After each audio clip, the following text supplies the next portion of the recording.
Olá, amigos e amigas que assistem à TV Câmara de Tupã. Estamos começando o programa Mão na Roda, um programa que tem como objetivos levar até você informações sobre projetos e iniciativas bem-sucedidas da nossa cidade e região e como você pode também participar desses projetos e iniciativas e se beneficiar de tudo isso também. Para esse nosso bate-papo de hoje, nós estamos recebendo o Ronaldo Sotrato Júnior, que também é nosso companheiro do Rotary Club de Marília, Rotary 4 de Abril, tem formação em Economia pela Unesp, especialização em Engenharia de Produção, em Gestão da Produção pela UFSCar, MBA em Gestão Estratégica em Instituições de Educação Profissional e Tecnológica pelo Senai e possui também formação pedagógica. É diretor do Senai de Marília, Pompeia e Tupã e possui experiência em elaboração de projetos educacionais há mais de 10 anos. Nesse nosso bate-papo de hoje vai ser muito interessante porque você aí de casa vai poder ter a oportunidade de ver cursos que você pode fazer à distância, como se capacitar, como ter uma oportunidade no mercado de trabalho mesmo diante desse momento de pandemia. Fique com a gente que você vai ver as oportunidades que você vai conseguir obter informações de como participar de cursos do Senai. O prazer é todo meu, Paulo. Obrigado por esse convite de estar aqui.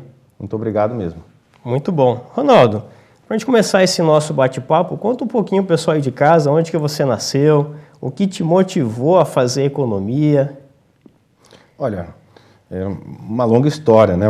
Vamos ser breves, né? Eu sou natural de Araraquara, lá do interior do estado de São Paulo aqui. Nós estamos no interior, mas no centro do estado de São Paulo, né?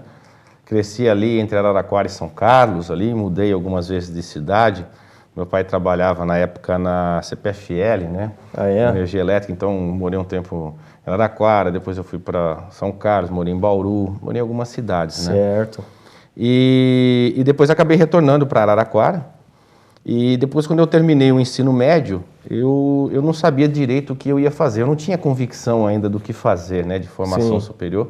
Então eu resolvi trabalhar. Resolvi batalhar e ver se eu consegui algum emprego, né? E você foi trabalhar na onde, Ronaldo? Então, eu levei, assim, sorte, porque por intermédio de um primo, eu comecei a trabalhar com um professor da Universidade Federal de São Carlos. Olha, que bom, hein? Não era funcionário da Universidade Federal de São Carlos. Esse professor me contratou para ajudar a elaborar projetos na época. Então, ele mandava muito projetos, como existe até hoje, para a CAPES, para o CNPq, né? Sim. FAPESP, projetos de pesquisa, de orientação de mestrado, doutorado. E eu trabalhava com ele ajudando a montar esses projetos. Foi aprender. Sim. E essa participação, aliás, ótima, né? E eu comecei a conviver com esse mundo universitário. Que interessante. E aí, então, eu comecei a olhar para aquilo e ver o que eu gostava e o que eu não gostava. E uma curiosidade é que eu tinha me decidido a fazer engenharia de produção. E aí, um dia, esse professor, Carlos Ventura Dalcaine, é o nome dele, um argentino, ele disse o seguinte: olha, eu vou levar você para conversar com uma pessoa aqui do departamento de engenharia de produção, então, para ver se é isso mesmo que você quer. E ele me levou para conversar, na época, com o Sebastião Cury, que já tinha, inclusive, acho que sido reitor da universidade. E ele era professor da engenharia de produção, e eu bati um longo papo com ele, né? Sim. E aí eu, conversando com ele, e naquele momento eu também já tinha uma queda para a área de economia, porque eu nunca tive uma predileção muito clara, ou área de exatas ou área de humanas, eu ia bem nas duas áreas, eu gostava. Sim. Tirava 10 em tudo, era um ótimo aluno. Até o que chamou hoje do nono ano, era 10 em tudo, depois dá uma escapadinha, né? Mas sempre foi um ótimo aluno. Sempre fui bom aluno. Que bom, Ronaldo. E aí eu comecei a ler sobre economia e me interessou também. E eu me lembro que nessa conversa com o Sebastião Cury, ele mesmo me orientou a fazer economia depois que eu bati um papo com ele. Ele falou: depois você pode vir aqui fazer um curso de engenharia de produção e ver se era isso mesmo que você queria. Olha e foi o que eu fiz. Que bom, hein? Ouviu bem os conselhos dele. Ouvi os conselhos dele, um professor titular da Universidade Federal, que já tinha passado pela reitoria, com muita experiência. E aí então fui me preparar. Os meus pais não tinham, assim, condições financeiras até de pagar para mim uma universidade particular. Eu tinha que conseguir uma universidade pública, né? Sim.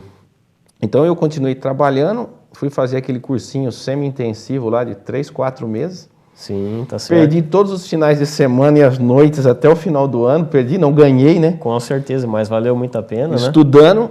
E aí eu consegui entrar em Ciências Econômicas na Unesp de Araraquara. Me formei lá em 99, né? Fiz 4 anos de economia.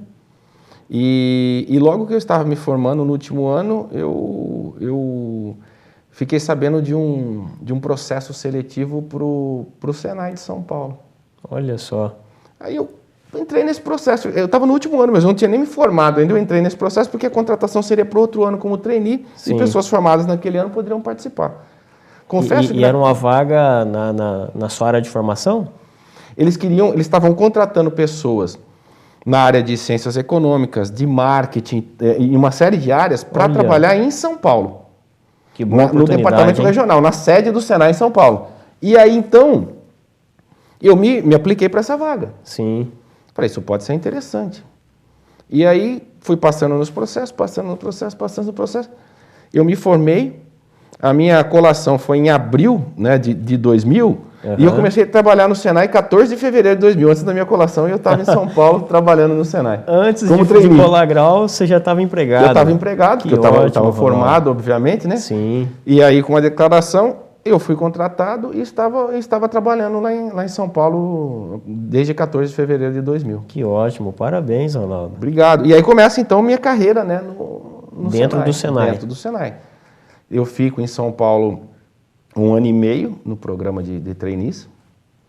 E aí a gente é contratado e nesse inteirinho a gente começa a fazer algumas formações para a área de negócios do Senai. Sim. E aí, por uma outra coincidência do destino, a prioridade era para que a gente ficasse em São Paulo. Surge uma vaga na área de relacionamento com as indústrias, exatamente aonde? Em Araraquara, minha cidade natal. Olha só, você teve a oportunidade de retornar para a sua terra natal. Eu me apliquei para essa vaga e eu fui o único que voltou para cá. Os outros trainees, a maior parte de São Paulo, mas continuaram lá. Sim. E eu consegui voltar, eu lembro até hoje, eu estava chegando em Araraquara, Paulo, porque não tem como você não lembrar dessa data, dia 11 de setembro de 2001, quando eu estava caindo as Torres Gêmeas. Nossa, ataque terrorista nos Estados Unidos. Unidos. Ataque terrorista nos Estados Unidos. Eu estava chegando em Araraquara para assumir o cargo, hoje é chamado no Senai de coordenador de relacionamento com a indústria, na época ele tinha o nome de agente de treinamento. A gente atuava dentro das empresas, formatando cursos e formações sob medida e assessorias para as empresas para solucionar os problemas das empresas. Que interessante. E aí eu fico ali de setembro ali de 2001 até o final de 2009 atuando nessa função de relacionamento com as indústrias. E a partir de 2010 eu assumo a primeira direção do Senai de São Paulo na Escola Senai de Matão, que é ao lado de Araraquara. Olha só, aí nesse tempo você saiu de Araraquara e foi para Matão? Eu continuei morando em Araraquara, porque é do lado, né, meia hora. Tá. Tem até uma estrada vicinal que liga Araraquara e Matão, que aliás passa por um distrito de Araraquara que chama Bueno de Andrade, que tem uma das coxinhas mais famosas do centro do estado de São Paulo. Ah, é? Bem recheada. Eu só veio tudo quanto é lugar para comer lá, as coxinhas douradas de Bueno de Andrade. E eu passava na frente. Então, toda sexta-feira eu já aproveitava, pegava umas coxinhas né, e levava para casa. Olha aí, esse era o happy hour. Esse era o happy hour. Mas então, quando eu voltei para Araraquara, Paulo, sim, eu fiquei com aquilo na cabeça. Eu falei, poxa, será que eu não deveria ter feito também engenharia de produção? Eu estava curioso. Foi onde eu fui fazer uma especialização em engenharia de produção lá na Federal. Na UFSCar. Lá na UFSCar. Eu fiz essa especialização na UFSCar e gostei muito também. Sim. Isso antes de você ser o diretor do Senai de Matão? Antes. É? Isso aí foi em 2003, mais ou menos. Ah, tá. Eu fui fazer essa especialização. Quando eu virei diretor do Senai de Matão em 2010, aí eu fui fazer a outra especialização em gestão estratégica de instituições de formação profissional. Ótimo, já foi dentro do Senai já essa especialização. Já foi dentro do Senai, né? Quando eu fiz a especialização em engenharia de produção, eu já estava no Senai, e essa gestão depois até por conta da necessidade de gestão, né? Que eu precisava aprimorar o processo de gestão. Sim. Porque eu ia gerir a partir daí amplamente uma instituição de formação profissional, né? Uma unidade inteira de formação profissional. Um cargo desse necessita uma boa formação em gestão. Uma boa formação em gestão. E aí eu fiquei em Matão pouquíssimo tempo. Eu fiquei até 2011. E em 2011 eu fui convidado para vir, para assumir a unidade de Marília e toda a região de Marília, juntamente com a escola de Pompeia, que tinha recém começado em 2009 com um convênio com o Senai. Então eu venho com a missão também de fazer a escola de Pompeia crescer, né, e se desenvolver. Olha só, na época ainda a Pompeia estava começando ali a formar a fundação, as instituições Senai. Existia a fundação, né, há muito tempo já, que tinha lá a escola agrícola do seu Sonji Nishimura, e aí estava numa transição, porque em 2009 a Fundação Sonji Nishimura firma um convênio com o Senai São Paulo para a oferta de alguns cursos técnicos, que existem até hoje, né, um curso técnico de mecânica e um de eletroeletrônica. Ótimo. Só que existiam só esses 2 cursos e funcionava só à noite, né, a fundação, poucos alunos, 60, 70 alunos ali, não passava disso, né? Hoje a gente faz mais de 2.500 matrículas por ano, né? A gente tinha 60 alunos lá em 2009. Olha o quanto evoluiu nesse tempo, né, Ronaldo? E aí nós viemos evoluindo, né, acrescentando outras formações, melhorando o relacionamento com as indústrias da região, né? Foi ganhando pujança, né, a escola. Sim. Assim como a Escola de Marília, que já é uma escola mais antiga, né, fundada lá em 1952, bem antiga. E a gente também veio, ao longo desses anos, fazendo com que a escola se reposicionasse dentro das demandas de mercado. E agora eu já estou pensando em fazer outra, já estou agora vendo que... Ah, é? Qual o próximo desafio? Ano que vem eu vou fazer talvez um outro MBA, uma outra especialização focado também na área de gestão, porque nesse inteirinho também eu vim fazendo diversas formações na área de educação, né? Sim. Na área pedagógica, porque a gente vem desenvolvendo projetos na área educacional, então eu tive que também obter essas formações na área pedagógica. Eu costumo dizer que a minha formação ela foi muito focada para as necessidades que eu fui tendo ao longo do tempo. Sim, as necessidades dentro da minha vida cargo, profissional, pessoal. Uhum. Né? E isso condiz muito o mundo que é hoje, né? Da era do conhecimento, esse mundo que o pessoal fala que é um mundo VUCA, né? Dessa volatilidade, dessa incerteza toda que você tem.